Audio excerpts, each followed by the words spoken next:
Welcome to the third video clip for the evaluation tool for content. It's a good idea, especially for any initial training with this tool, to work through the clips in sequence. However, the clips are designed for what I call martini learning, anytime, any place, anywhere, so that users can dip into appropriate clips as and when required.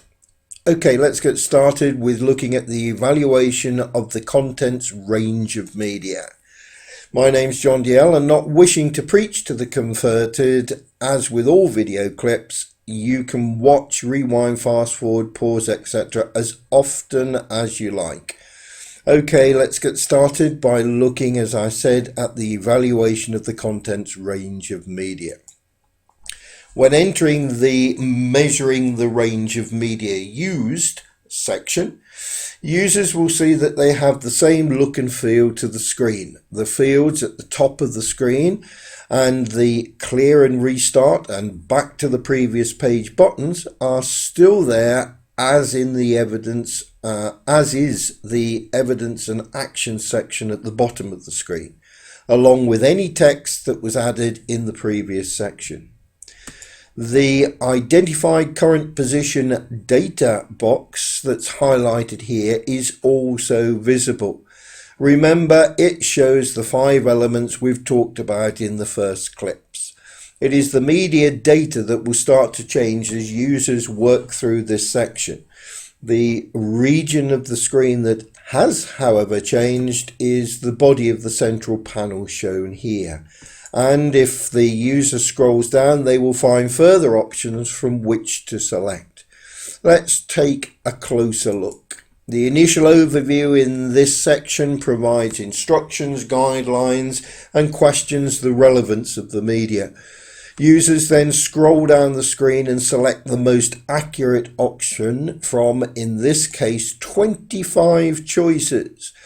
For this clip, let's just select the resource is text, images, and audio. This is what appears in the central panel now. The identified current position hasn't changed because this screen actually spells out what you've selected. It reminds users, among other things, about the media having to have a purpose, and also provides them with 2 choices. By selecting the top option, it will allow the users to change their mind and select a different option from the 25 that we looked at before. And by selecting the bottom option, users will be taken to the next step, which is accessibility and personalization. Note that the identified current position has changed. In this example, the media element now has a value of 6, and the total score also has a value of 6. Note it isn't too late to go back and select another option. To do that, however, users would need to use the back to the previous page button under the text fields near the top of the screen. However, if you're happy with the media evaluation, they can continue with the accessibility and personalization section. In the evaluation tool for content, follows the same sequence that we've just gone through for the media element, with the other 4 elements used for evaluation. For accessibility and personalization, evaluators are actually asked to judge 3 things: colors and size, text-to-speech, and differentiation. When they've completed the 3 strands, users will note that the accessibility personalization total has been recorded and the total score. Evaluators will then be in the section for evaluating the cognitive requirements of the content. Here, evaluators are asked to judge if learners are having to use any of the 6 lower order thinking skills and or higher order thinking skills. Upon completion of this, As before, users will note that cognitive requirements total has been recorded along with the total score. Evaluators will now be in the section for evaluating the opportunities for quality feedback. This section looks at the feedback provided within the resource when assessed online and/or the marking assessment process.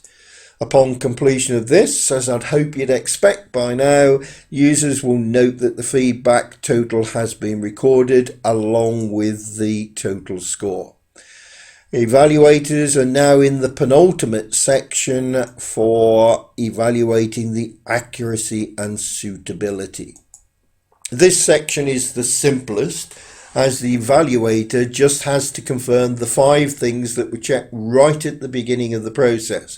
Accuracy, clarity, real-world context is authentic, appropriate level, and that there are no concerns about copyright. When confirmed, users arrive at the assessor's decision screen.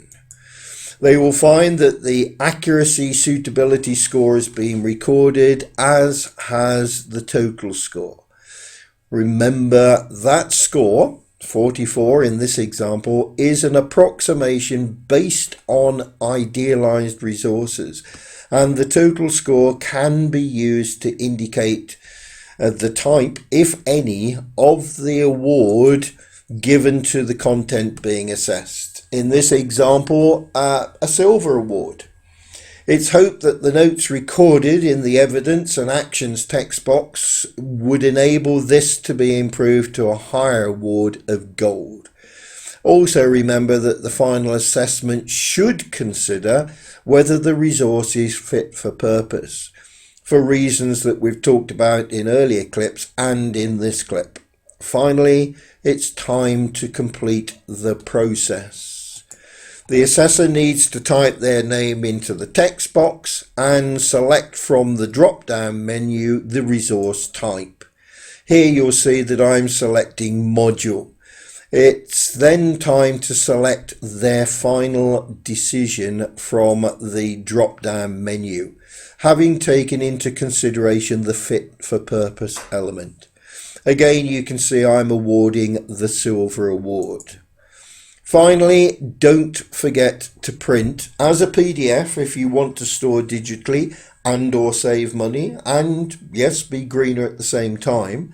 And if you followed the suggestion that I made, compare the evaluations with other assessors of the same content. I hope you found this a useful overview of the evaluation tool for content, and if you've got any questions about the tool and/or its use, please feel free to contact the GIST Regional Support Centre for the Northwest using the email address shown here. Constructive feedback is also welcomed.